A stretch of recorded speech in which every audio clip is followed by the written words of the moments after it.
There are at least two panelists who will join us via Zoom, online as they call it, and Kenneth is not coming. Meenakshi Gangoli has joined.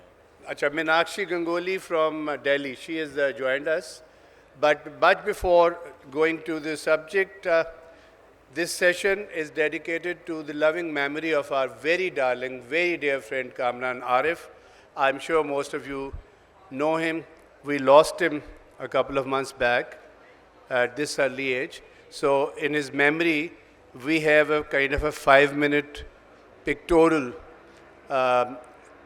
presentation of Kamran, and Sabha will be speaking to that too, aside from her next session. Over to you, Sabha. Let's have the recording first. Greetings to all at this, the 2021 Asma Jahangir Conference, honouring the work, passion and legacy of the great Asma Jahangir. And today, with a heavy heart, we also have the opportunity to honour my very dear friend, Kamran Arif. It was in fact at the 2019 Asma Jahangir Conference that I last met with Kamran in person. As always, he was busy keeping up with the many calls for his assistance and support. And although he was always busy, he never failed to make time to give his assistance, to share his expertise, his deep knowledge of law and of human rights advocacy. Most of all, he was always willing to share his friendship. It was his integrity, his passion for justice, and the fact that he really cared about making the world a better place that made him the most brilliant human rights lawyer and activist that I have known. Kamran was always there for those who were most marginalized, most brutalized, and threatened by state and society. At great personal risk and at great cost, he worked tirelessly to support minority communities, those wrongfully accused of blasphemy, the bonded labourers in brick kilns, women on death row.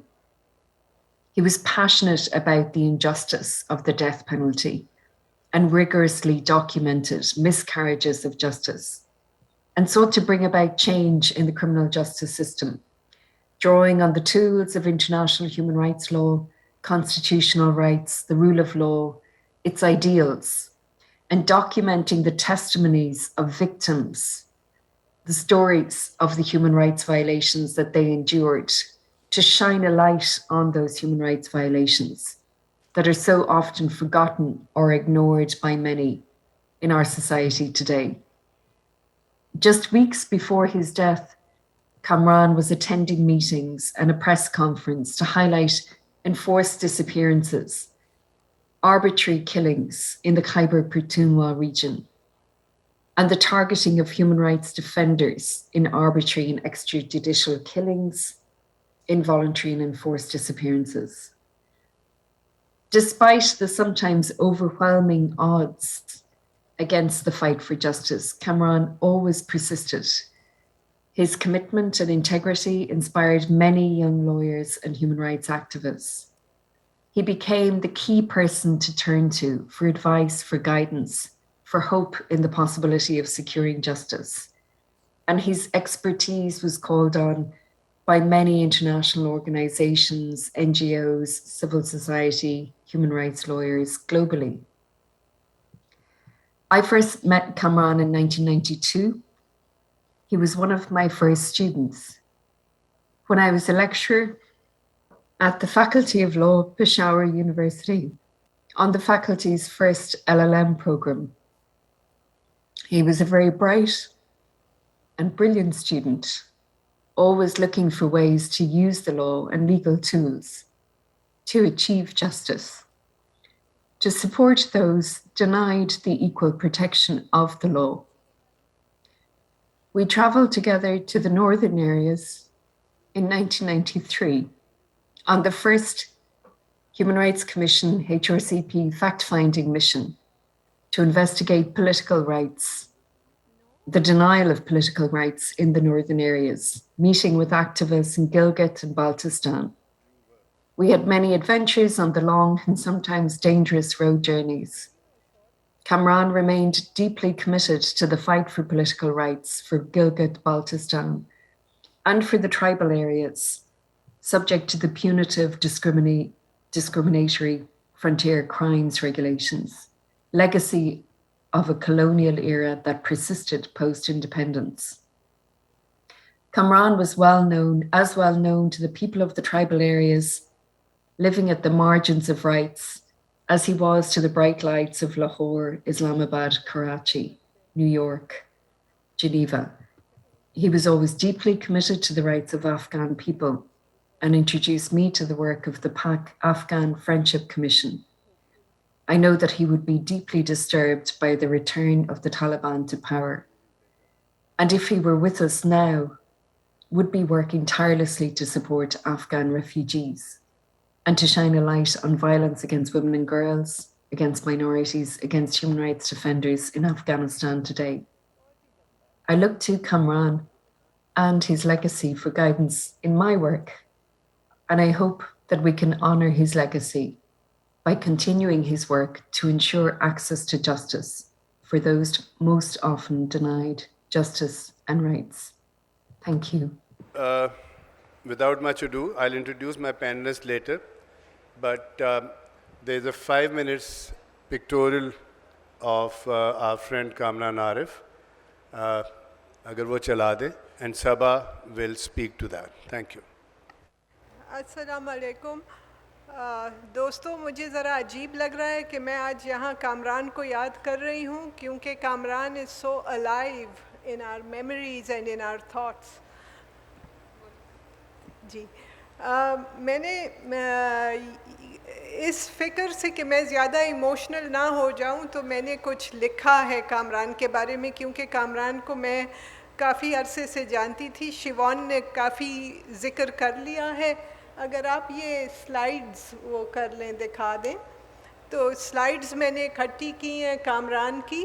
Kamran और was inspired by Asma, and I think since his student days, I think we can spot, at least I can spot Dr. Fakir Hussain also in this picture, and Kamran is the second from left.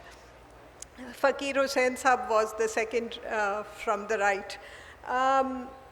Kamran was not just a brilliant lawyer who was passionate about human rights. He was, of course, associated with HRCP since his student days, but he was also a very sensitive photographer, and he was also a very unconditional friend who supported you through thick and thin. So for me, Kamran was more than a colleague. He was more than a teacher. He was very generous with sharing his knowledge. But he was also very committed to South Asia, to issues of human rights across South Asia. Please. ये है कामरान के बचपन की तस्वीर. जो कामरान को जानते हैं वो अम्यूज़ होंगे. कामरान की बचपन की तस्वीर है. शायद मुझे आज डांट देता कि ये क्यों दिखा रही हो, लेकिन आई जस्ट थॉट. और ये जो स्माइल है कामरान के चेहरे पर इस तस्वीर में, वो स्माइल उसका कभी नहीं गया. अगली तस्वीर दिखाएं. ये वही स्माइल है जो कामरान के चेहरे पे रहता था. हमेशा मुस्कुराता, हमेशा ह्यूमरस. टेंस सिचुएशंस में भी कोई ऐसी बात कर लेता था जिससे हर एक हंस पड़ता था. This is Kamran and his wife Svetlana. It was taken in Mauritius. I took this picture and he complimented me saying, "Tum अच्छी photography कर लेती हो." So I was very, very flattered because I'm not a good photographer. This is Kamran with Rahman Saab and Samina at the AJ conference in 2018. He was a big supporter.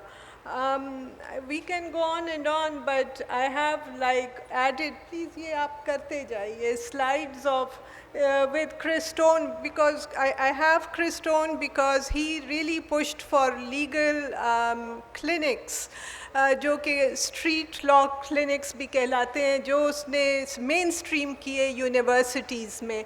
Kamran loved hiking also, and he always promised us कि हमें स्कर्दू लेके जाएगा. He was an avid photographer, so you can see कितने pens के साथ वो तस्वीरों के लिए वो करता था.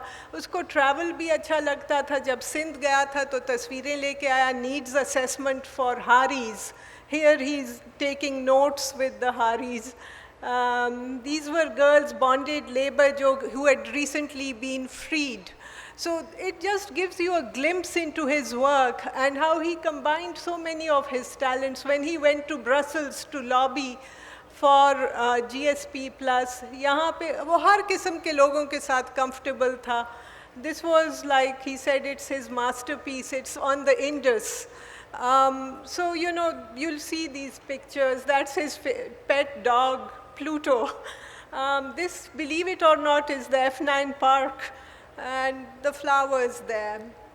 So I just wanted to say, add more, although Siobhan has said what she has said, लेकिन कामरान का दिल जितना human rights में था, उतना मैं कभी उसको upset इतना नहीं देखती थी. लेकिन the one time he was very upset and very dejected was when the Quetta suicide bombings took place, and over 70 people were killed, of whom over 50 were lawyers. He was upset because he said, Balochistan की पूरी एक generation lawyers की ख़त्म हो गई है. सो उस वजह से उसको काफ़ी वो हुआ. और जब हुकूमत ने सारे मुल्क को ही जब सिविल सोसाइटी पर कैदें रखी और कहा कि आप हर प्रोजेक्ट के लिए आपको NOC चाहिए. पहले फाटा और बलूचिस्तान और गिलगित बल्तिस्तान के लिए NOC चाहिए होता था, फिर पूरा मुल्क ही इस तरह हो गया. तो Kamran would kind of keep saying कि जहाँ पर ह्यूमन राइट्स की सबसे ज़्यादा ज़रूरत है उन्हीं जगहों को, बलूचिस्तान को, फाटा को इन्होंने नो गो एरियाज़ करार दे दिया है for human rights. So he kept pushing. He kept pushing from Sahar through South Asians. He kept pushing from open society foundations by arranging huge conferences of South Asians, whether in Nepal or trying to do it in Sri Lanka. So Kamran was dedicated to his human rights. Of course, he was no angel. He used to lose his temper a lot, and I cannot paint him as an angel. He lost his temper with bureaucrats, with those who spoke the language of the invisibles, and he had no qualms telling them off. मेरे सामने लड़ पड़ता था कि आपको law की समझ नहीं है.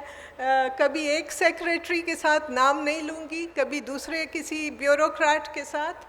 So, you know, that was the fighter in him. But yeah, he used to lose it over issues of injustice. He would get very angry, and he could not. He spoke the truth. He had a lot of integrity. He did not bother about speaking truth to power because he considered those in power to be what Asma called them dimwits. So that was Kamran, and I have written about his fearlessness as well as his humor. But most of all, Kamran knew the transformative power of law, particularly for those who hungered for justice and needed the right tools to help them with their thirst for correcting social inequalities. He fought against these issues on a daily basis, whether it was the Convention Against Torture, whether it was his advocacy against the death penalty, or it was his work on legal aid with the rural support programs that helped empower the poor and poor women. So Kamran, what he taught us, the fight for justice, I can only say, Kamran, you will always be there with us and with the future generations of all you have helped. Thank you. Thank you.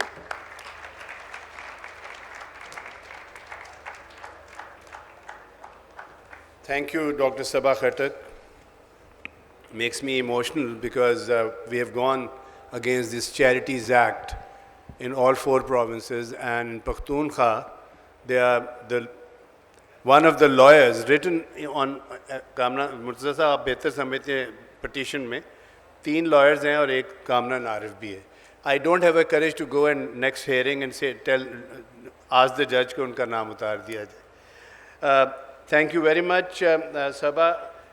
میرے ایک ہمارے آج کے ایک panellist شیر محمد صاحب ہیں جو اگر ہال میں ہیں تو برائے مہربانی اسٹیج پہ تشریف لے آئیں.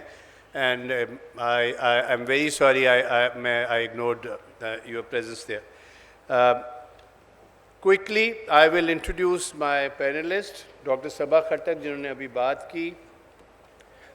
Sabaa has been teaching abroad most of the time, and Sabaa has done a PhD. I must switch it off.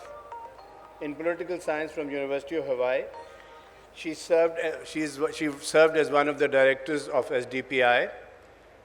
She has written extensively, especially on feminist theology and most of the literature on feminism, but some of her best writings, of course, are Effects of Nuclearization on Pakistani Women, Gendered and Violent, Inscribing the Military on the Nation State, and linkage between internal and external dynamics of South Asian security.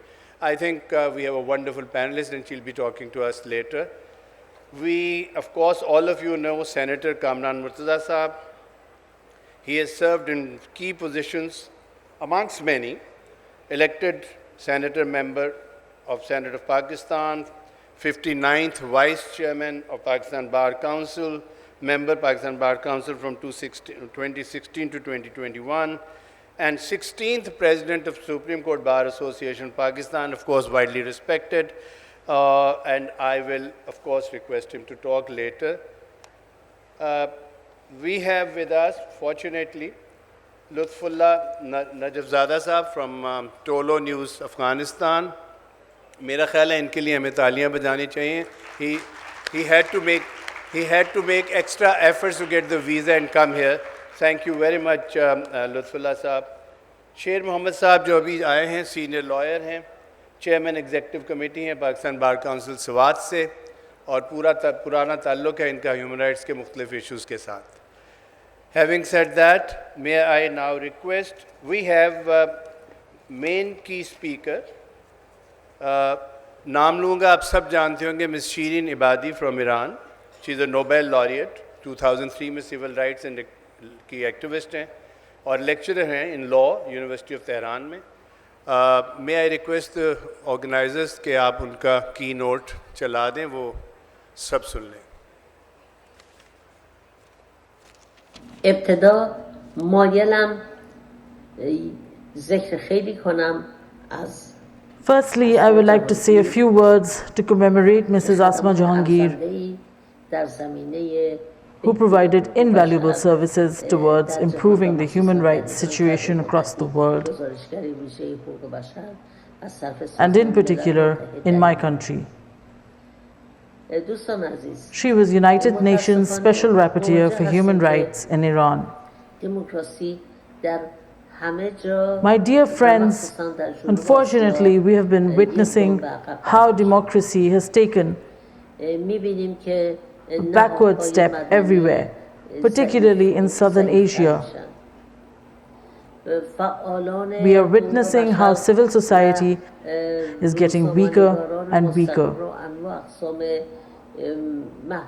Human rights activists and independent journalists have been subjected to all kinds of restrictions. They are imprisoned or killed. And why are they doing all this? If we look for the roots of these issues, we will come across the weakness of democracy. The weakness of democracy stems from the fact that some assume that democracy is a result of victory in free elections. In other words, the majority who wins the elections gives itself the right to govern as it wishes, whereas that should not be the case. Khomeini Let us not forget that many dictators came to power through democracy مخالفین رو کشت or the votes of the people. هنوز هم عواقبش دامنگیر One such Jamia example is in your region. اکثریتی که به قدرت میرسه حق نداره Ayatollah Khomeini came to power حقوق اقلیت رو نادیده بگیر by virtue of popular vote, حکومت‌ها مشروعیت خودشون row yet subsequently embarked on killing his opponents in such a manner, بلکه the repercussions of which are still being felt by Iranian ناشی is society. صندوق رای و احترام به حقوق The majority بشر that gains با هم power N هر دو بایستی has no right to ignore the rights of the با هم minority. باشه تا حکومتی مشروعیت داشته باشه Governments do not gain legitimacy solely through the ballot box. میبایستی Rather, a government's legitimacy is gained برای پیشبرد through both the ballot box and respect for human rights. حقوق بشر به کار ببره در Only a combination of both these factors lends a government legitimacy. A government with such legitimacy must do its utmost yet to protect ما در N خصوص ضعفایی می‌بینیم. its policies and objectives in keeping with human rights. قوانین ممکنه که In some countries in South Asia, including certain parts of Iran ولیکن سنت‌هایی and also که Pakistan, وجود داره we see weaknesses in this regard. رسوم قبیله‌ای Laws in Pakistan are probably, اینها مغایر با to some extent, بشر better, و مخصوصاً حقوق زنه but prevailing traditions there N زمینه با قاطعیت which are عمل observed in the name of tribal customs و سوی دیگر are in contravention of مسئله human خیلی rights, مهم آزادی بیانه in particular women's rights. حکومت بایستی به آزادی بیان اهمیت بده Governments must take resolute action to deal with such a situation. اختلاس حکومت Freedom of speech is very important. نقض حقوق بشر بایستی آزاد باشد Governments must attach importance to freedom of speech. There Journalists must be free to expose government embezzlements محدودیت برای آزادی and violations of بیان human روز به روز rights. بیشتر میشه Unfortunately, in many countries, freedom of speech is coming under increasing restrictions, مشهوده a phenomenon that is rife in my country, Iran. در پاکستان هم And I imagine it is to some extent applicable to Pakistan too. بیان نیست مسئله Furthermore, people should be free to choose their own دیگه، faith and مردم belief. بایستی Azad باشن In many Islamic مذهب و countries, عقیده خودشون رو انتخاب بکنن a Muslim is not allowed to convert to another religion. بسیاری is کشورهای I am a اسلامی Muslim یک مسلمان and proud of my religion. مذهبش رو عوض بکنه However, everyone should enjoy the right to choose their own religion. و به دین خودم افتخار میکنم اما The punishment for apostasy in my country is بایستی very N heavy, حق رو برای همه قائل بود as it is in many Islamic then countries. خودشون رو انتخاب In بکنن. Islamic countries, rights of women are largely ignored through misinterpretation there of Kishore Islam. من مجازات Even where there are laws in a country همچنین there in support of women, they seek to ignore them in the name of tribal customs.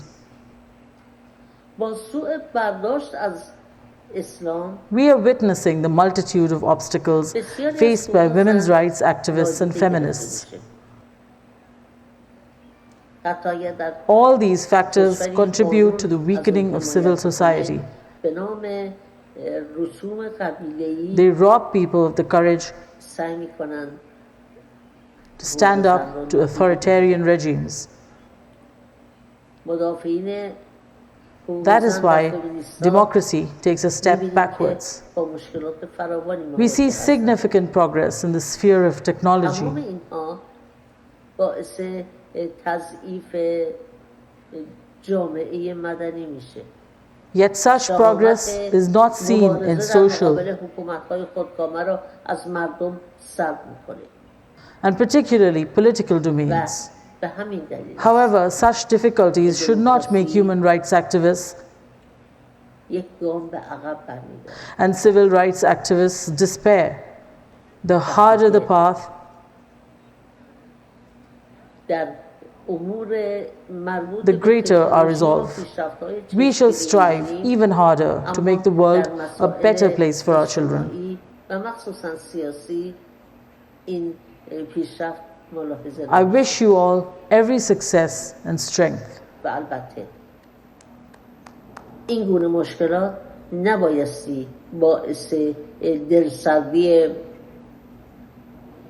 مدافعان حقوق بشر و فعالین مدنی بشه. هرچه راه دشوارتر، اراده ما بیشتر تلاش خواهیم کرد دنیایی بهتر برای فرزندانمان بسازیم. موفق و پایدار بمانید.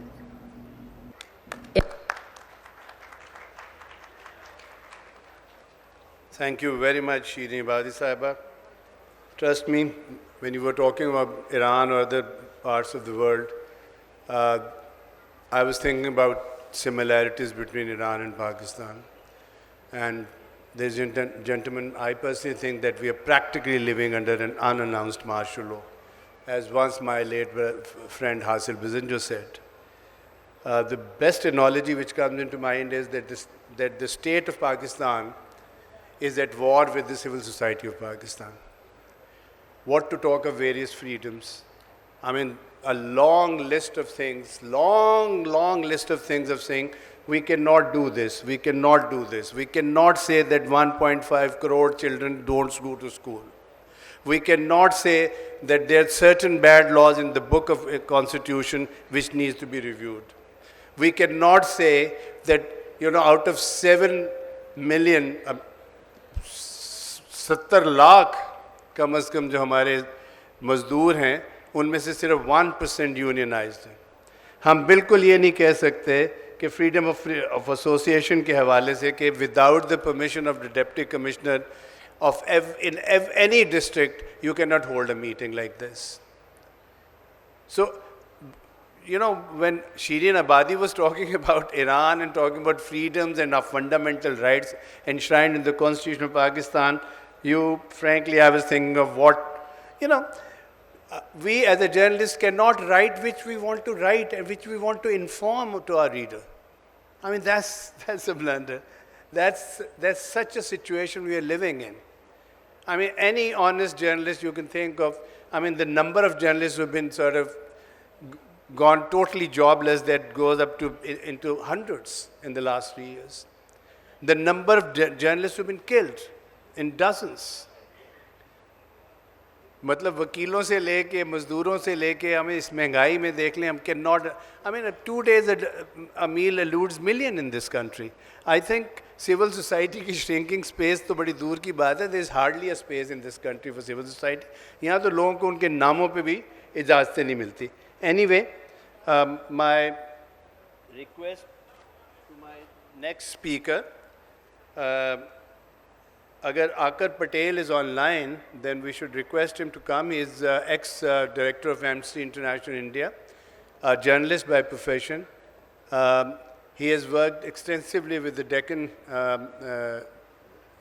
Daily.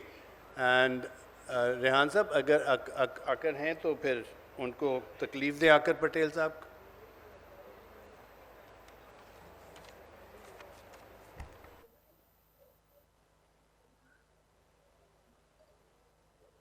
आप मुझे सुन पा रहे हैं?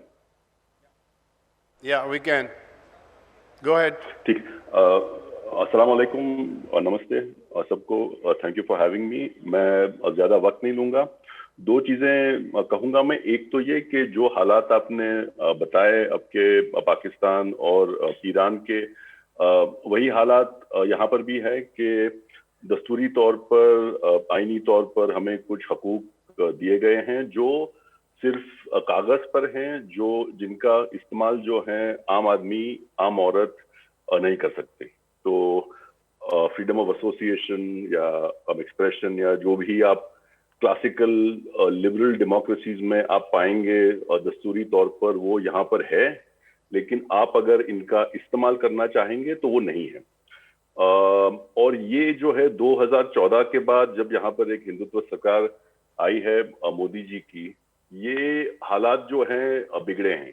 तो हम ना तो अपनी आवाज उठा पाते हैं बहुत हद तक, और जो फ्रीडम ऑफ एसोसिएशन जो है कि आप ऐसे गुट इकट्ठा करें जो कि सिविल सोसाइटी के नाम से जाने जाएं, वहां पर दबाव बहुत ही ज्यादा हुआ है। तो एक ऐसा कानून आया है यहाँ पर जो बाकी के प्राइवेट सेक्टर के ऊपर लागू नहीं होता, कि सिर्फ एनजीओज और सिविल सोसाइटी पे होता है। तो भारत जो है बारूद वगैरह, गोला बंदूकें, टैंक वगैरह, इन पर जो है इन्वेस्टमेंट चाहता है, लेकिन स्कूल, अस्पताल, ह्यूमन राइट्स पे नहीं चाहता। और जो बाहर से पैसा इन मुद्दों पर आता है उस पर जो सरकार का जो हक है कि वो कहें इन सिविल सोसाइटी ऑर्गेनाइजेशंस, एनजीओ से कि आप यहाँ पर खर्च करें ना करें, वो बहुत ही ज्यादा है। तो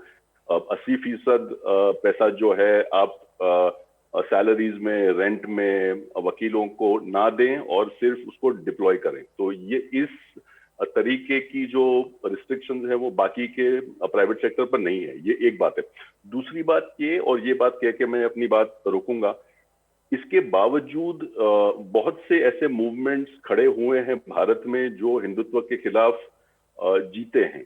सबसे जो नया है उसमें जो कुछ दिनों पहले हुआ वो किसानों का था, जहां पर जो सिख जो है ज्यादातर पंजाब के, वो खड़े हुए ऐसे 3 खवानीन के खिलाफ जो उनकी आमदनी, उनकी जो उनका फ्यूचर है उस पे धावा बोल देते थे। और 1 साल तक वो लोग दिल्ली के बाहर रस्तों पे रहे, और उसके बाद जो है सरकार यहाँ पर झुक गई। तो हमें ये भी मानना होगा कि बावजूद इसके कि ऐसे कानून है भारत में जो कि रोकते हैं सिविल सोसाइटी को, प्रोटेस्ट को, आजाद जुबानों को, ऐसा भी हो सकता है हमारे खित्ते में कि इसको हराया जाए। दूसरा, और ये जो है ये पहला यहाँ का मास मूवमेंट रहा है जो सिविल राइट्स पे हो और सिविल लिबर्टीज पे हो।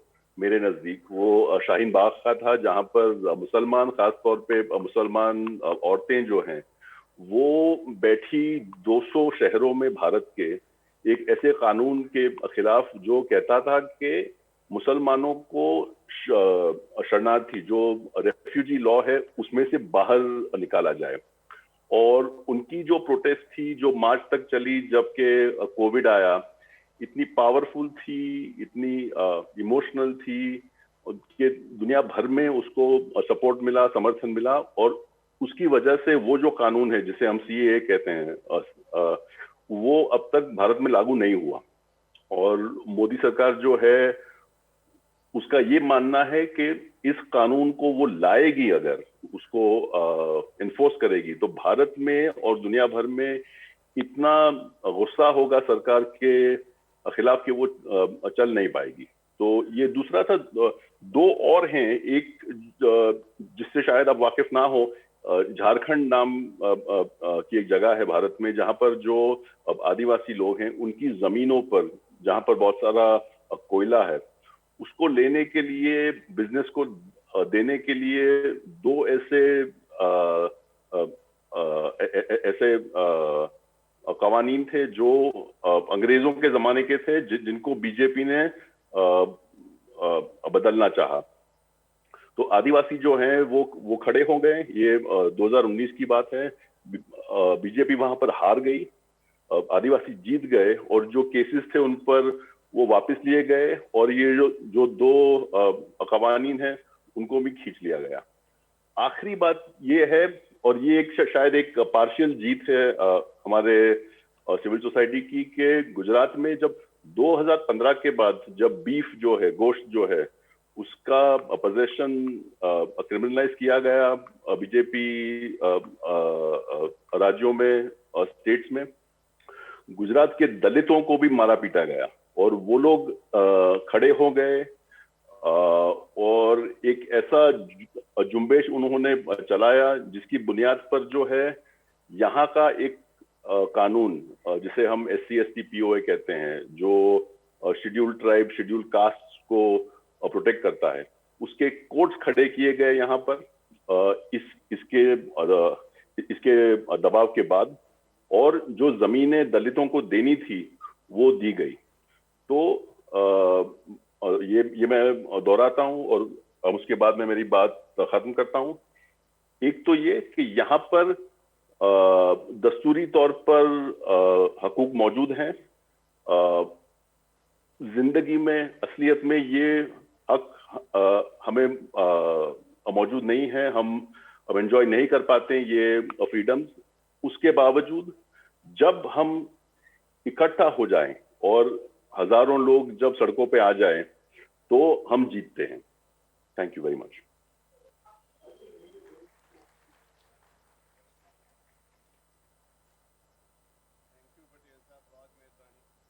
थैंक यू पटेल साहब, बड़ी मेहरबानी, बहुत शुक्रिया। कुछ अच्छी बातें भी सुनने को मिली, but there is a major difference मेरी नज़र में कि हिंदुस्तान के आइन में अभी तक तो कोई इस तरह का लॉ नहीं आया जिस तरह के हमारे लॉज हैं कि बहुत एनलाइटेंड जज भी उसी लॉ के तहत ही फैसले देते। दूसरी अहम बात जो मैं समझता हूँ बहुत ज़रूरी है कि हमारे जो इंफॉर्मेशन मिनिस्टर हैं उन्होंने ज़िंदगी में शायद पहली और आखिरी मरतबा सच बोला है, ये कह के कि लश्कर तैयबा के LTP लब्बैक तहरीक पाकिस्तान के ख़िलाफ़ ना रियासत तैयार थी ना हुकूमत केपेबल थी कि हम उनके साथ लड़ सकते। अभी तक मैंने साउथ एशिया के किसी मुल्क में टेररिस्टों के ख़िलाफ़ इस तरह की हमायत में इस तरह का कोई बयान इंफॉर्मेशन मिनिस्टर से नहीं सुना। हम 20 साल बल्कि 25 साल श्रीलंका में देखते रहे तामिल के साथ क्या हुआ, और भी मुल्कों में। मुझे ऑर्गेनाइजर्स ने कहा है कि जी 25 मिनट रह गए हैं, जिसका मतलब है मेरे जो 3 स्पीकर्स चार्ज हैं इनको मैं 7 मिनट मैक्सिमम दे सकूंगा और उसके बाद कुछ 1-2 क्वेश्चन भी करने होंगे। तो मैं गुजारिश करूंगा मोहतरम शेर मोहम्मद साहब से कि वो तशरीफ़ लाएं और 6 से 7 मिनट में अपनी बात कर लें ताकि बाद में हम क्वेश्चंस कर सकें। Thank you very much.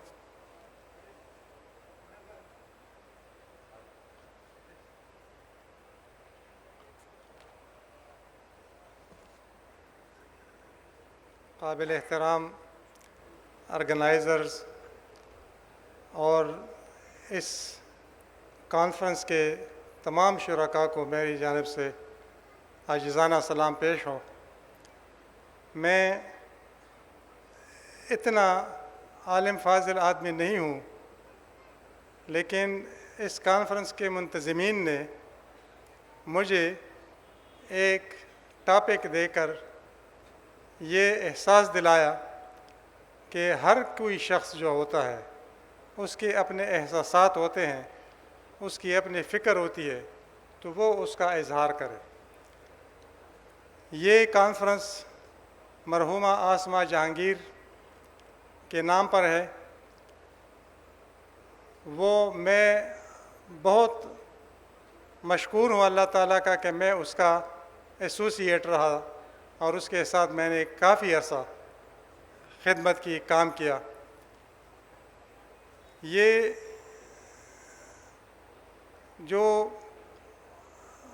आसमा जहांगीर साहबा थी वो मेरी दानिश में एक इंसान नहीं थी, बल्कि वो एक बाकायदा इंस्टीट्यूशन थी, क्योंकि उसने हर फील्ड में इतनी कुर्बानियाँ दी और इतनी जुर्रत का मुजाहरा किया, बेखौफ बेखतर, और उन लोगों को मतलब कि हक़ दिलवाने की कोशिश की जो अपनी ज़ुबान पे अपने लिए कुछ मांग नहीं सकते थे। तो ये मेरे लिए भी फ़ख्र की बात है कि मैं उनका यानी एसोसिएट रहा हूँ। जहाँ तक इस मौजू की बात है कि shrinking of civil space in the society, ये बड़ी عجیب سی بات ہے کہ ہر ریاست میں جو مہذب ریاستیں ہیں ان کے شہریوں کے مابین اور ریاست کے مابین ایک معاہدہ ہوتا ہے آئین کی شکل میں. اس معاہدے میں شہریوں پر بھی فرائض عائد کر دیے جاتے ہیں اور ان کو کچھ حقوق بھی دیے جاتے ہیں. اسی طرح حکومت پر بھی کچھ فرائض عائد ہو جاتے ہیں اور کچھ ان کی ذمہ داریاں ہوتی ہیں کہ وہ شہریوں کو کچھ حقوق دلا سکیں. ہمارے اس ملک کی بدقسمتی یہ ہی رہی کہ پاکستان 1947 میں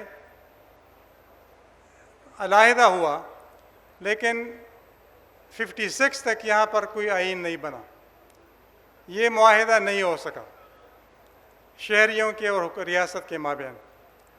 اور تب جب 56 میں کانسٹیٹیوشن بنا تو 2 سال بعد اس کو ڈسٹ بن میں پھینکا گیا اور ایک جرنیل صاحب آ گئے جس نے اپنی مرضی کے قوانین بنائے اور اس نے 1968 تک اس پہ حکمرانی کی. یعنی اس دوران بھی ریاست کے مابین اور شہریوں کے مابین کوئی معاہدہ نہیں تھا. اس کے بعد جب مارشل لا لگا اور مارشل لا اسی وجہ سے لگا کہ یہاں پر عوام نے جدوجہد کی، قربانیاں دی، طلباء نے، مزدوروں نے، کسانوں نے، اور اس نے ڈکٹیٹر سے جان چھڑائی. لیکن بدنصیبی یہ تھی کہ ایک کے بجائے دوسرے نے اس کے پاؤں پہ مطلب کہ اس کے جوتوں پہ پاؤں رکھے. اب ظاہری طور پر وہ یہ محسوس کر رہے تھے کہ ہم جب الیکشن کرائیں گے تو جتنی پارٹیاں ہیں اتنی ہی سیٹیں ہوں گی اور مطلب کہ سارے ہمارے محتاج ہوں گے. ان کی خواہشات کے خلاف جب الیکشن رزلٹ آئے گا تو مشرقی پاکستان میں شیخ مجیب الرحمن نے 169 میں سے 167 سیٹ جیت لیے، جبکہ ہمارے مغربی پاکستان کے ٹوٹل سیٹ غالباً 143 تھے. اور یہاں پر شیخ مجیب الرحمن کے جو 6 نکات کا ایجنڈا تھا جو منشور تھا اس کے سپورٹ میں ہمارے پختونخوا اور بلوچستان کے جو اکثریت لینے والی پارٹیاں تھیں وہ بھی ان کے ہمراہ تھے. تو یہاں کے جرنیل صاحب کو یہ بات بڑی عجیب لگی اور انہوں نے شیخ مجیب الرحمن کو اسمبلی اجلاس بلانے سے پہلے کہہ دیا کہ تم 6 نکات کو چھوڑ دو. اس نے کہا میں 6 نکات کو کیسے چھوڑ دوں، اس پہ تو عوام نے مجھے ووٹ دیا ہے. اسمبلی کا اجلاس بلائیں، اگر اسمبلی میں میرے 6 نکات مسترد ہوئے تو مجھے منظور ہوں گے. لیکن اس کو یقین تھا کہ اسمبلی کے اجلاس میں ڈکٹیٹروں کا خاتمہ ہوگا، آئین کی بالادستی ہوگی، صوبوں کو حقوق ملیں گے. اور مرکز کے پاس انہوں نے 3 شعبے رکھے تھے، ڈیفنس، فارن افیئرس اور کرنسی. باقی تمام کے تمام شعبے جو تھے وہ صوبوں کو دیے گئے تھے. تو یہ بات ان کے ہضم میں نہیں آتی تھی. تو نتیجہ ان کا یہ نکلا کہ انہوں نے ان پہ فوج کشی کی، اور فوج کشی کے نتیجے میں آپ سب کو معلوم ہے کہ کتنے قتل و غارت ہوئے، ہماری کتنی ضلالت ہوئی، کیونکہ 93,000 ہمارے آرمی آفیسر نے مطلب کہ وہاں پر ہتھیار ڈال دیے پوری دنیا کے سامنے. اور وہاں اس کے بعد یہاں پر سویلین مارشل لا گیا، تو 73 تک سویلین مارشل لا رہا. اب بنگلہ دیش کو اگر آپ دیکھ لیں تو ہمارے جو جرنیل تھے ان کے وارث وہاں پر بھی تھے، تو وہ نقش قدم پہ وہ بھی چلنے لگے اور انہوں نے بنگ بندھو جو تھے شیخ مجیب الرحمن کو، ان کو بھی قتل کر دیا اور ان کے اقتدار پہ قبضہ جمایا. لیکن سلام ہے بنگلہ دیش کے عوام کو کہ انہوں نے بڑی استقامت کے ساتھ جدوجہد کی، کوشش کی، قربانیاں دی اور فوجیوں کو اپنے بیرکوں میں بٹھا دیا. اور آج بنگلہ دیش جو ہے نہ صرف اقتصادی طور پر بلکہ ڈیموکریٹکلی وہ میرے خیال میں دنیا کے بہت چند ممالک میں وہ شمار ہوتا ہے. ہمارے یہاں پر 73 کی کانسٹیٹیوشن کے بعد 77 میں دوبارہ، اور بلکہ وہ 73 کانسٹیٹیوشن پر بھی عمل درآمد نہیں ہو رہا تھا کیونکہ ڈائریکشنز باہر سے آتی تھی، لیکن پھر بھی ان سے ہضم نہیں ہوئی اور مطلب کہ 77 میں پھر مارشل لا لگا. اس مارشل لا میں نتیجہ یہ ہوا کہ یہاں پر مذہبی جنونیت جو تھی وہ اس ملک پہ مسلط کی گئی، کیونکہ ان کا تو کوئی جواز ہی نہیں تھا اقتدار سنبھالنے کا. تو اس جنون نے نہ صرف یہ کہ ہمارے ملک میں حالات خراب کر دیے بلکہ ہندوستان میں بھی، کیونکہ جب ہم نے اپنے آپ کو مسلمان کہنا شروع کر دیا کہ ہم یہ ہیں ہم وہ ہیں، تو ہندوؤں کو بھی احساس ہو گیا کہ بھائی ہمارا بھی کوئی مذہب ہے، ٹھیک ہے یا غلط ہے لیکن ہم اس پہ چلنے والے ہیں. تو وہ بھی یعنی 77 تک بی جے پی پارٹی قومی اسمبلی میں 2 سیٹ نہیں جیت سکتے تھے، اور جب یہاں پر مارشل لا آیا اور یہاں پر مذہبی جنونیت قائم ہوئی تو وہاں پر بی جے پی بڑی پارٹی بن گئی، جو آج حکمرانی کر رہے ہیں، جو آج سیکولرزم کے مخالف ہیں. اور آپ کو علم میں ہوگا کہ وہاں پر بال ٹاکرے جو کہ ہندو مت کا مطلب کہ شیو سینا کا لیڈر تھا، اور وہ بہت زیادہ ٹھیک ہے وہ بہت زیادہ مطلب کہ ہندو پرست تھا، لیکن ہندوستان میں ادارے اتنے مضبوط ہیں کہ الیکشن کمیشن میں اس نے درخواست دی کہ میں الیکشن لڑوں گا، تو الیکشن کمیشن آف انڈیا نے اس کی درخواست مسترد کر دی. اس کو کہا کہ تم ہندوتوا کے نام پہ ووٹ لینا چاہتے ہو اور ہمارا کانسٹیٹیوشن جو ہے وہ سیکولر ہے، تو یہاں پر مطلب کہ یہ چیزیں نہیں ہو سکتی. میری بات مختصر میں کروں گا کیونکہ مجھے چٹ ملا ہے. میری گزارش یہ ہے کہ معاشرے میں ہارمنی جب پیدا ہوتی ہے جب معاشرے کا ہر ایک ادارہ اپنے اپنے دار اختیار میں آزاد ہو، خود مختار ہو، اور وہ کسی دوسرے ادارے کے مطابق یعنی تابعدار نہ ہو. ہماری بد نصیبی یہ ہے کہ ہمارے جتنے بھی ادارے ہیں سوائے ایک ادارے کے جو کہ باقی سارے اداروں کو ڈکٹیشن دیتا ہے. ہماری عدلیہ کو دیکھیں، ہمارے بہت سارے مثالیں ایسی ہیں کہ میں جس علاقے سے تعلق رکھتا ہوں وہ 25ویں ترمیم کے سے پہلے اس کو پروونشلی ایڈمنسٹریڈ ٹرائبل ایریاز کہتے تھے، اور باقی جو ضلع تھے مطلب کہ ایجنسیاں تھیں وہ فیڈرلی ایڈمنسٹریڈ ٹرائبل ایریاز تھے. تو ہمارے ہاں ان دنوں میں آئین میں کوئی مطلب کہ یہ طاقت نہیں تھی کہ وہاں پر کوئی قانون نافذ ہو جائے آٹومیٹکلی جب تک پریزیڈنٹ یا گورنر اس کے لیے خصوصی نوٹیفیکیشن جاری نہیں کرتے تھے. ہمارے لیے انہوں نے 2011 میں یعنی سویلین گورنمنٹ تھی، زرداری صاحب پریزیڈنٹ تھے، انہوں نے 2 قوانین بنائے، ایک قبائلی علاقے کے لیے جو ایجنسیاں تھیں اور ایک ہمارے لیے، action in aid of civil power regulation, جس کے تحت وہاں پر انٹرمنٹ سینٹر بنے، اور اب تک ہزاروں لوگ اس انٹرمنٹ سینٹر میں، اگرچہ وہ علاقے اب قبائلی نہیں رہے لیکن اس کے باوجود بھی وہ انٹرمنٹ سینٹر وہاں پر ہیں. اچھا، وہ جو قانون تھا وہ آسما بی بی اور میں نے سپریم کورٹ میں ہم نے چیلنج کیا. آپ یقین کریں کہ وہ قانون ایک دن ہماری غیر موجودگی میں انہوں نے خارج کر دیا. کیوں؟ انہوں نے کہا کہ آپ نے مطلب کہ وہ جو پٹیشن فائل کی تھی تو ہم نے تو وہ قیدیوں کو بلایا تھا ہائی کورٹ اور سپریم کورٹ میں، اور وہاں خاندان سے ملاقات. ہم نے کہا ہماری ملاقاتوں کی بات تو نہیں تھی، آپ یہ کنسٹیٹیوشن پٹیشن پڑھیں اس میں تو ہم نے یہ لکھا ہے کہ یہ آئین کے متصاد ہے، آئین کے خلاف ہے، آپ ان کو سٹک ڈاؤن کر لیں، لیکن اس کو ریسٹور تو کیا، لیکن آج تک یعنی 2021 اور 2012 سے لے کر اب تک اس کو کسی نے ہاتھ نہیں لگایا. تو یہ ہمارے اداروں کے کام ہے. اسی طرح ہمارے پشاور ہائی کورٹ کے چیف جسٹس جو تھے مرحوم سیٹھ وقار صاحب، اس نے 74 یعنی آرمی کورٹس کے کنوکٹڈ پرسن کو انہوں نے آزادی دلائی. انہوں نے کہا کہ یہ بری حق ہے.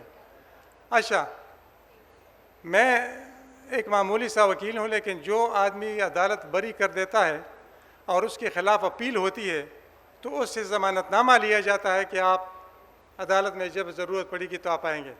لیکن سپریم کورٹ نے پشاور ہائی کورٹ کے ججمنٹ کو سسپینڈ کر دیا اور ان لوگوں کو ابھی تک وہ پانسی گھاٹوں میں مطلب کہ وہ پڑے ہوئے ہیں اور اس کو ہاتھ نہیں لگایا جاتا.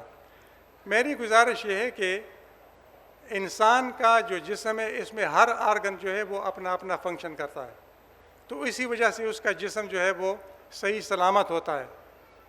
اگر جسم کا کوئی حصہ اپنے دوسرے آرگن کو مطلب کہ وہ اس کی جگہ لینا چاہے تو اس کا مقصد یہ ہوگا کہ وہ آرگن وہ کام چھوڑ دے گا، جس کو میڈیکل ٹرمینالوجی میں ڈس یوز آف ایٹرافی کہتے ہیں کہ اگر آپ ہاتھ استعمال کرنا چھوڑ دیں گے تو ایک وقت ایسا آئے گا کہ یہ خود ہاتھ چھوڑ دے گا.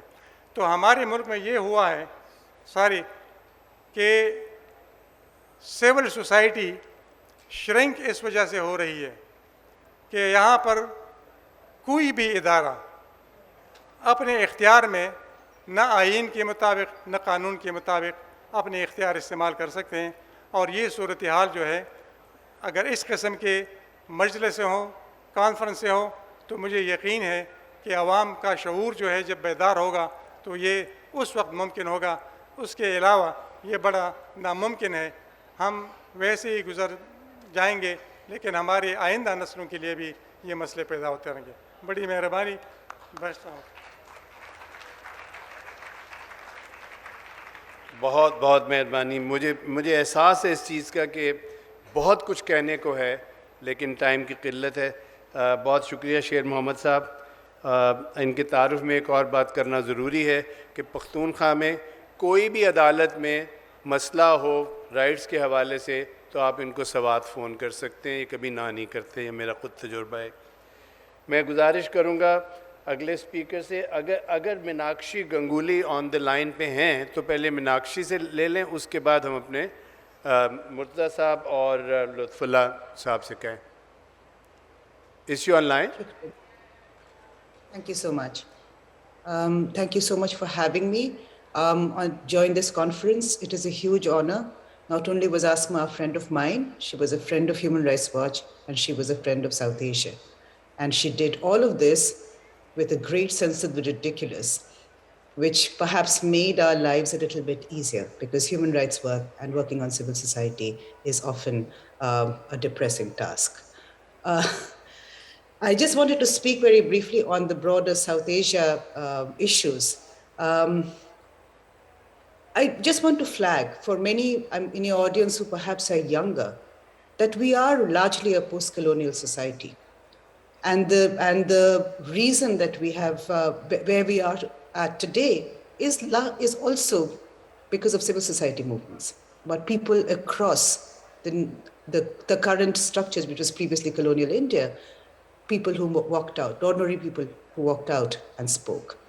I also want to speak to the culture of South Asia, which is a very rich one of poets, of writers, of thinkers.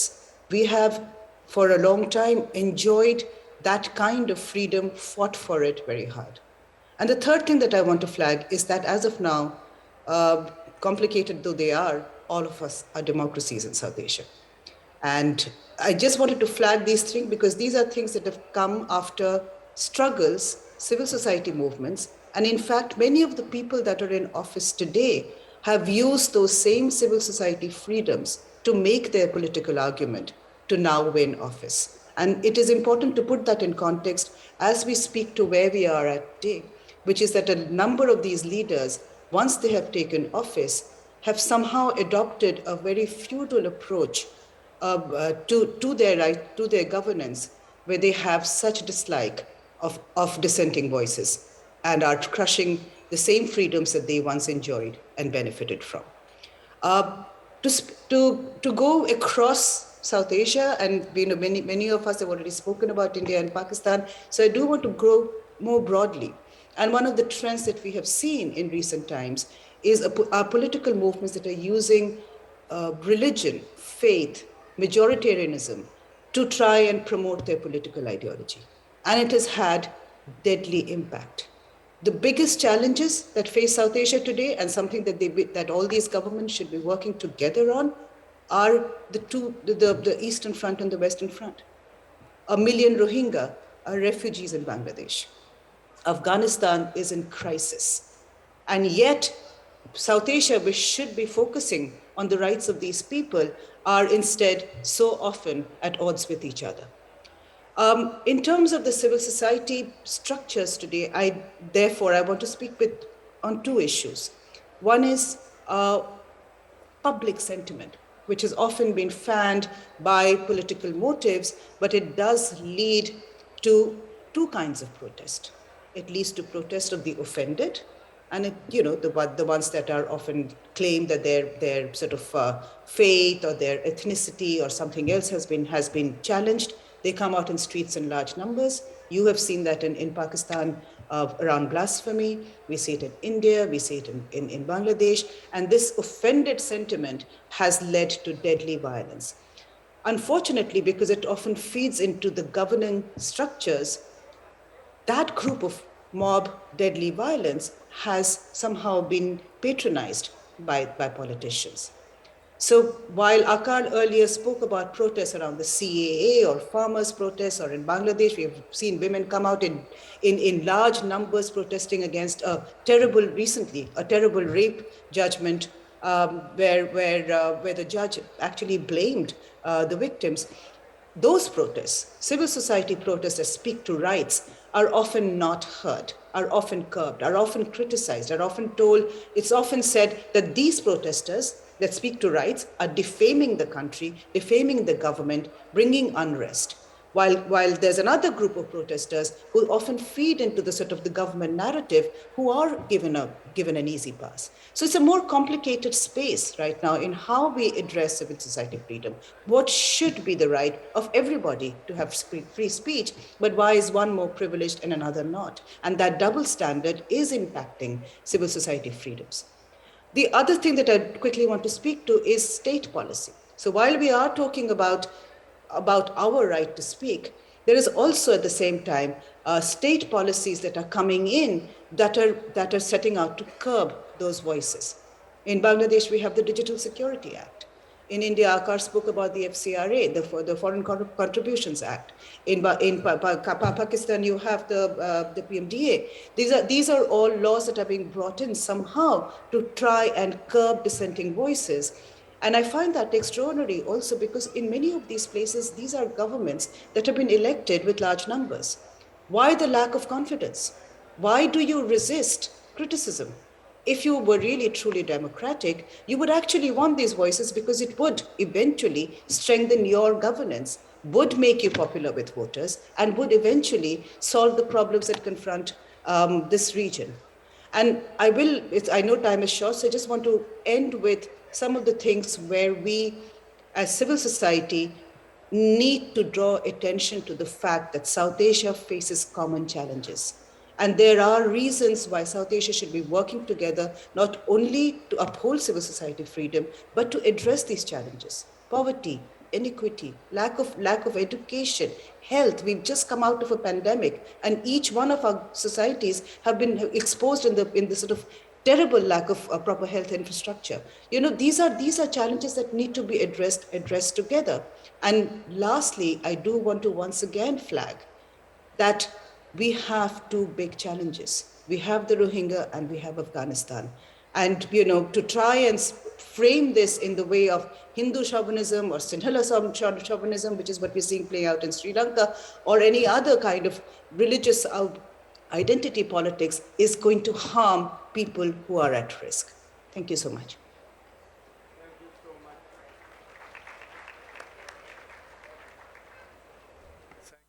Thank you very much, Manisha Gangoli Saiba. While you were making comparison, I immediately thought of my old late friend Fahmida Riaz, where she said कि तुम भी हमारे जैसे निकले, मतलब बहुत मिलता जुलता है. Before I invite my colleague from Afghanistan, Lutfullah Saab, मुआहदे की बात की थी शेर साहब ने. अभी भी मुआहदे हो रहे हैं. सुन रहे हैं कि हम अफ़गानिस्तान में TTP के साथ मुआहदे कर रहे हैं. भाई हमें तो आप बताते नहीं हो. अभी हॉल में मुझे एक ऐसे शख्स पे नज़र पड़ी है, मैं चाहूँगा कि आप सब मेरे साथ मिलकर उनके लिए तालियां बजाएं. कम से कम मंजूर पश्तीन को बता दो, उसके तो नेबर है.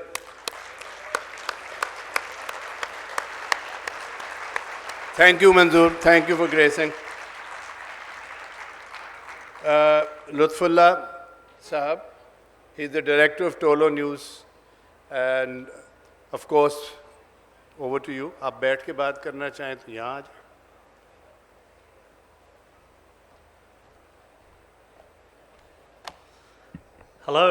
Hello Lahore. I'm very happy to be here for the past 2 days.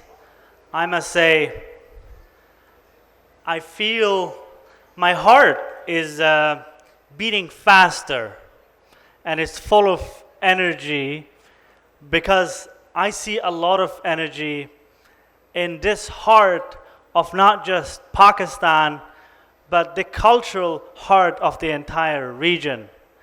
I think what I see in this room and in so many other halls throughout the conference in the past 2 days, I think my belief for democracy, for human rights, for press freedom, for freedom of speech has become much more stronger thanks to so many of you, thanks to so many of the speeches here and so many of the speakers who have participated in the event. I think South Asia is this big family where we have so much in common. Look at our history, look at our culture. Somebody mentioned poetry. And of course, whoever comes to Lahore, how can you not talk about, Iqbal and how much he has contributed to the culture of this region that we feel being part of it. Democracy has a lot of enemies in our region. I understand this is a very difficult hour for all of us, particularly for us as Afghans. I must say, I understand you have a lot of reservations about what's happening here, but don't take whatever you have for granted. This is something that you should be proud of.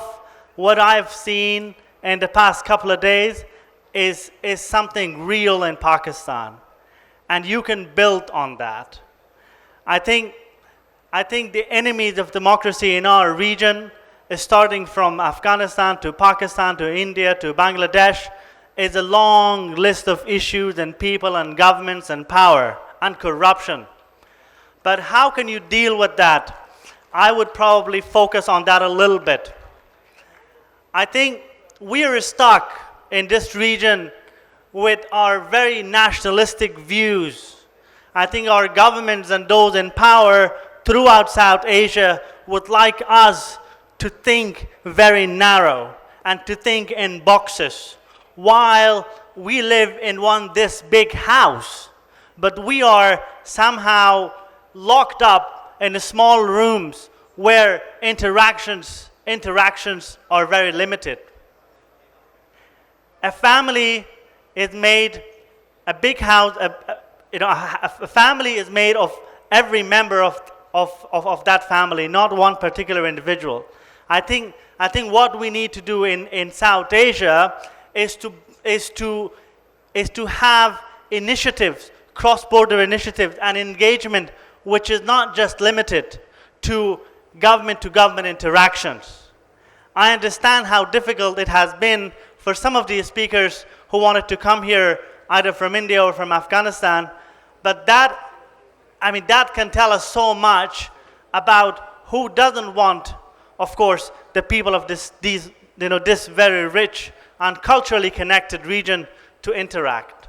So Afghanistan, unfortunately, has the rise and fall of democracy in the past 20 years in particular is probably a very sad experience at this stage.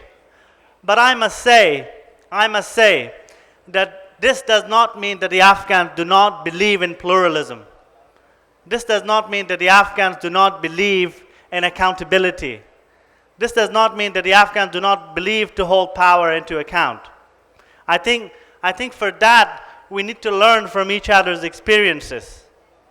In the area of media that I work at, there is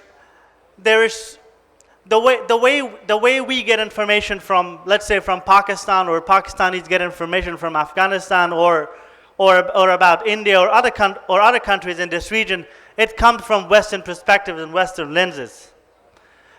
So, and the way we travel to our region, we have to go to the Gulf to come to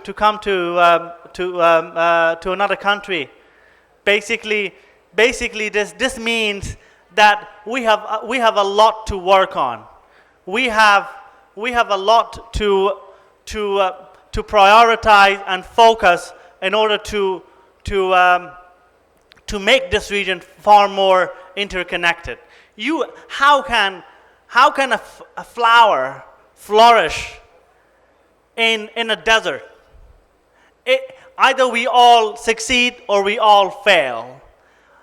If democracies succeed in Europe or in the Western world, it's not because of just one player. I think it's because of collective success and collective effort.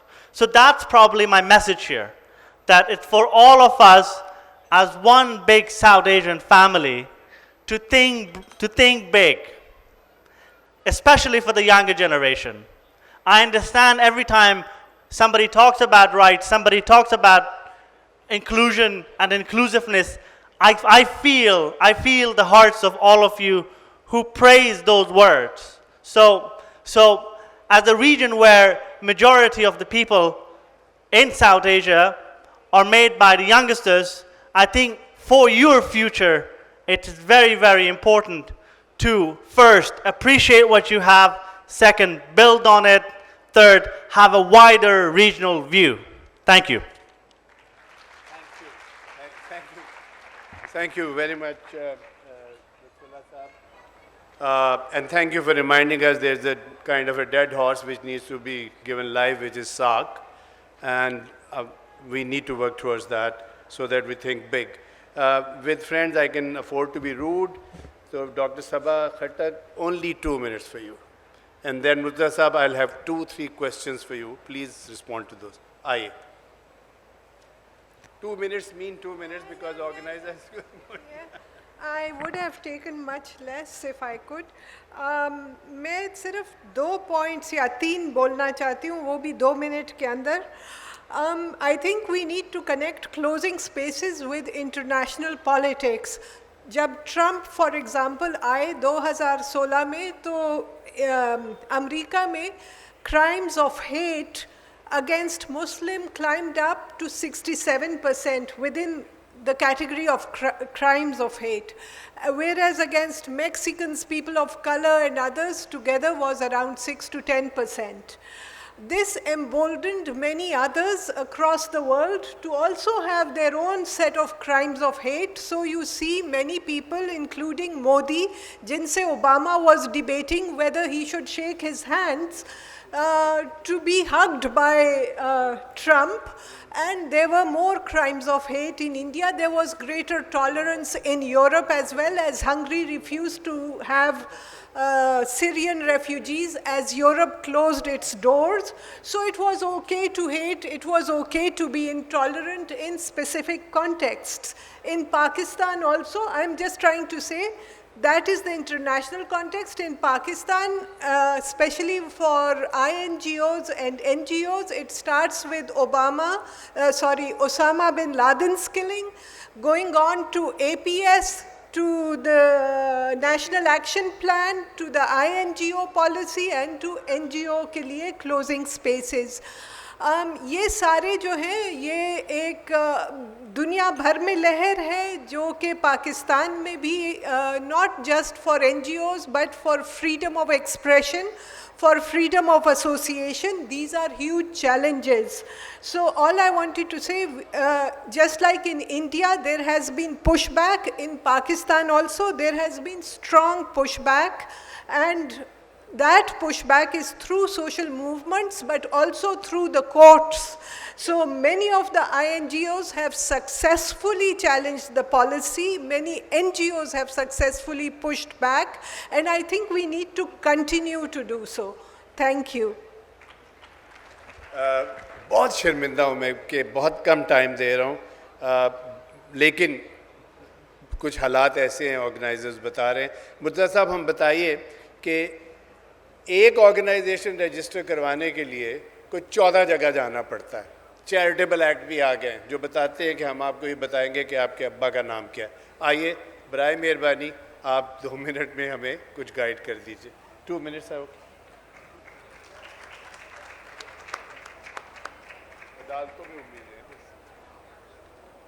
بسم اللہ الرحمن الرحیم. مجھے محدود نہ کریے کہ میں کس ٹاپک پہ بات کروں اور کس ٹاپک پہ نہ بات کروں. میں یقیناً اپنی بات کرنا چاہوں گا. کل بھی اس سے پہلے کہ میں بات شروع کروں، کل بھی جب بات ہو رہی تھی تو میں نے دیکھا، میں کل خود موجود نہیں تھا، کل میں نے دیکھا کہ ایک دوست جب بات کر رہے تھے تو اس کو 2 دوسرے دوست جو ہے نا وہ بیچ میں انٹروین کر رہے تھے، روک رہے تھے اور کہہ رہے تھے کہ شاید یہ اس طرح سے بات کرنا مناسب نہیں.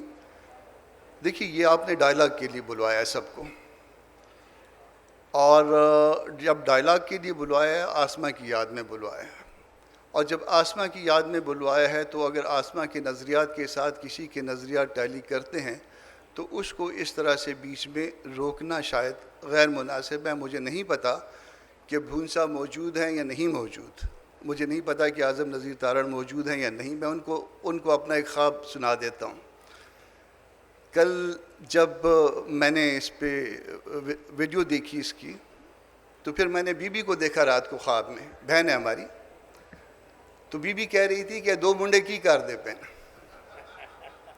تے تسی بھی وہ کم نہ کرو، تسی بھی کم نہ کرو. میں اپنی مرضی سے اپنی بات کرنا چاہوں گا. دیکھیے یا تو کسی دوست کو بلوائیے یا کسی دوست کو نہ بلوائیے.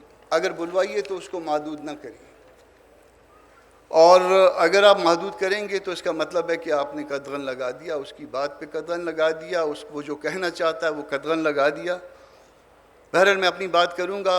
بلوچستان سے ہوں اس لیے میرے تھوڑا سا جو ہے نا ہمارا دیکھنے کا جو ہے وہ طریقہ کار مختلف ہے. آپ جب یہاں آواری میں بیٹھے ہوتے ہیں، جب یہاں لاہور میں بیٹھے ہوتے ہیں تو آپ کو آدھا گلاس بھرا ہوا نظر آتا ہے. میں جب کوئٹہ میں بیٹھا ہوتا ہوں یا میں بلوچستان میں بیٹھا ہوں تو مجھے آدھا گلاس خالی نظر آتا ہے. آواری میں اس ایئر کنڈیشن ہال میں آپ کو یقیناً آدھا گلاس بھرا ہوا نظر آنا چاہیے، مگر میری جگہ پہ آپ جب جائیں گے تو آپ کو آدھا گلاس خالی نظر آئے گا، اور خدا کے واسطے اس وقت سے ڈریے کہ جب وہ آدھا گلاس بھی خالی نہ ہو جائے. میرے صوبے میں آپ نے کبھی 10 لاشوں کی، میں اس 8 اگست والے واقعے کی بات نہیں کر رہا، میں اس کے علاوہ کی بات کر رہا ہوں، ریسنٹ بات کر رہا ہوں. کبھی یہاں لاہور میں آپ نے 10 ڈیڈ باڈیز کی بریل اکٹھی دیکھی ہے؟ اللہ پاک رحم کرے. کبھی آپ دوستوں نے کبھی 10 لوگوں کو اکٹھے تدفین کرتے دیکھا ہے، اور وہ بھی عیدی کے ذریعے، اور وہ بھی کہ اس کا کوئی وارث موجود نہ ہو؟ اگر آپ نے نہیں دیکھا تو آئیے میں آپ کو اپنے صوبے میں بتاؤں گا، اور اگر آپ اس کے بعد اس پہ سوال کرتے ہیں. آپ تو سول سپیس کی شرنکنگ کی بات کرتے ہیں نا، یہاں تو آکسیجن کی شرنکنگ کی بات ہے. ہمارے پاس سانس لینے کے لیے آپ نے سپیس نہیں چھوڑی ہے.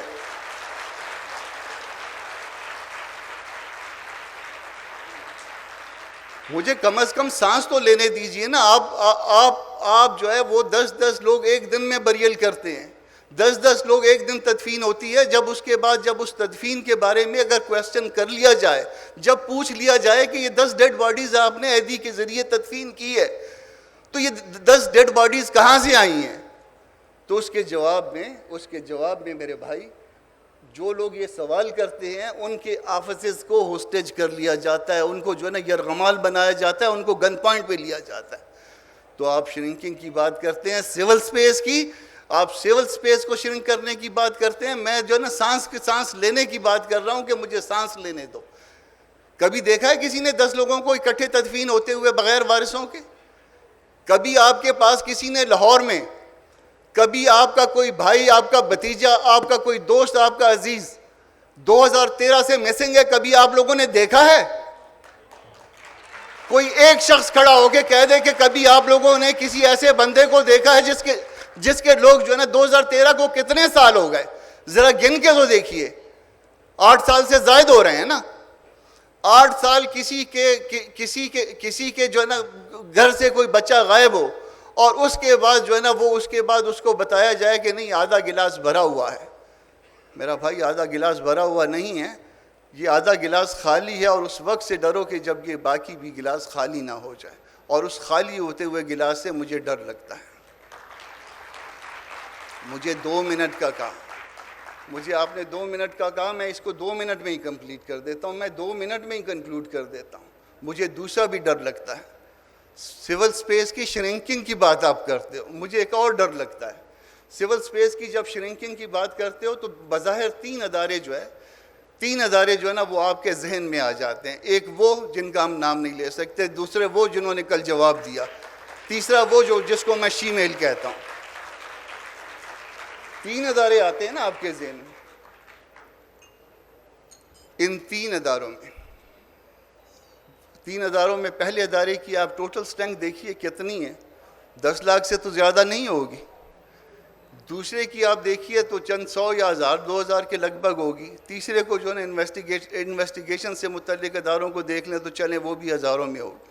مجھے ان سے ڈر نہیں لگتا. ان کے اگینسٹ وہ 10 12 15 لاکھ کے اگینسٹ 22 23 کروڑ عوام ہے. مگر 22 23 کروڑ عوام کیوں افیکٹو نہیں ہو پا رہے؟ کبھی آپ لوگوں نے سوچا اس بات پہ؟ یہ اس کے باوجود جو ہے نا یہ سانس کی نالی کیوں جو ہے نا یہ گھٹن کی شکار ہے؟ یہ کیوں سانس دبتا جا رہا ہے؟ کیوں سانس رکتا جا رہا ہے؟ کبھی آپ نے سوچا سر؟ میرے سامنے پولیٹیکل ورکرز بیٹھے ہیں، میں خود بھی پولیٹیکل ورکر ہوں. اس لیے جو ہے یہ شرنک ہو رہا ہے کہ میں اور آپ سارے اس لائن میں کھڑے ہیں ان سے ہاتھ ملانے کے لیے. ہم سب اس لائن میں کھڑے ہیں کہ تم جگہ خالی کرو اور میں آپ کی جگہ آ کے لوں گا، مجھے جو نا وہ جگہ دے دو.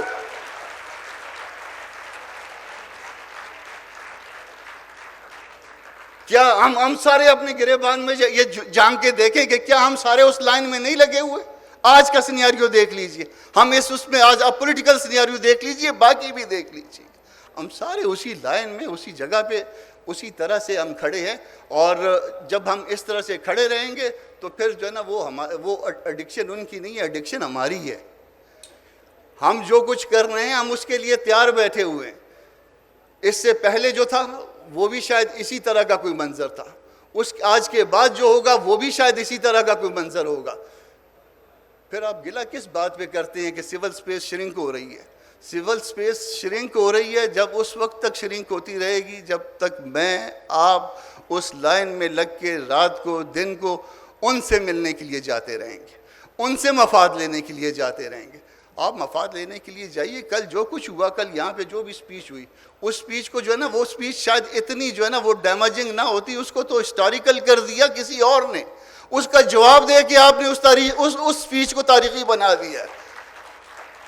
آج وہ تاریخ کا حصہ ہے. نیریٹو کیا ہے آج لوگوں کا؟ وہ سپیچ جو ہے نیریٹو ہے یا اس کا جو کاؤنٹر تھا وہ نیریٹو ہے؟